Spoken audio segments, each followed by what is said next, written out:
up with DRS? That's when one of my mates, he started calling me Del Rock Ski, just like, yo, Del Rock Ski, because I was into hip hop. Powder, sound man, crank it at the desk now, louder, Sonic Ambush. Just tell us about what you've been working on lately and where you last played. Really, the album's been the bane of my life for the last 2.5 years, and like it's just such a you know, and it feels like an accomplishment and a good thing to get it out of the way. Obviously, all the time, every weekend I'm out with different DJs and stuff like that, so it's just been a hectic time. Have you got a favourite artist to work with, or someone who you know will always bang out a massive set? The number one person who I click with in the world and like magic happens is Calibre. Let the rhythms just bang, don't matter if I drop bars or even if I just sang. If you can't let go. Like I just go over to his cafe in Belfast for like, you know, a few days, and we end up doing like 20 tunes in like 3 days or something. It's bouncing off the ceiling, definitely real shit, stop fighting.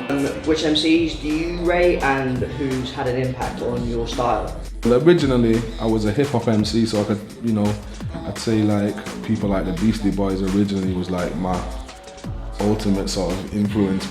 One weekend we went to Wolverhampton and it was a rave called Quest. Like GQ was on the mic, and I just remember him just smashing it. I just thought, wow.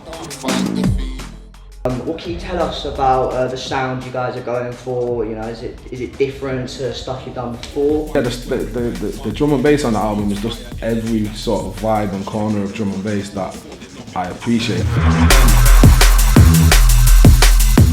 I appreciate it all, but what I'll check for is just, there's producers from like Spy to Calibre, and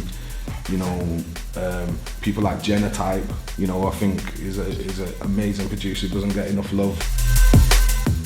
You grew up in Manchester. How important was the scene in the 80s and the 90s and places like the Hacienda? It's just a mad time where like, your friends from school were on top of the pops playing in a band, and it's just like, what? And I think during the 90s, all the sort of troubles and gangs sort of spoiled that vibe in Manchester and sort of killed a lot of clubs off. And then slowly but surely towards the end of the 90s, it's just come back, and it's just, stronger than ever. You hardly ever see that element, in town anymore. For vibe and, creativeness, Manchester, because it's always raining, so you're either going to be getting wet or in your house, making good use of your time. And what we do is make music, so, I love the sitting, I love the rain for that. Blood pressure rising, teeth start grinding, attempting to count to 10, can't keep timing, boat race starts to screw, now no hiding. What's the next step for you as an MC? Probably retirement, G. On the real, nah.